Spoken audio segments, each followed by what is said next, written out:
Oh, Naalala ko, nanaginip ako kagabi. ano panaginip mo?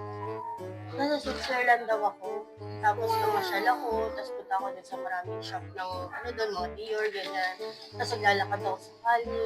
Sobrang ganda ng kalye nila. Grabe, hindi ko ma-imagine makapunta ako doon. Ganda ng panaginip mo, no? Oo, nasa Switzerland ako. Ito panaginip ko. Ako din na nandito ako kagabi. Ano panaginip ko? Ano? Naalala ko yung panaginip ko. Maganda. Sobrang ganda talaga. Sobrang sexy. Ah, Tapos ano, yun. Namasyal kami, kumain kami sa labas. Dami namin kinainan. oo, Tapos napaka-romantic. oo. Ayun. Saan tayo kumain? Ano sa tayo kumain? Saan tayo kumain? Di ba ako yung napaginipan mo? Paano yung kung mapapanaginipan niya nasa Switzerland ka? Ah, ganun.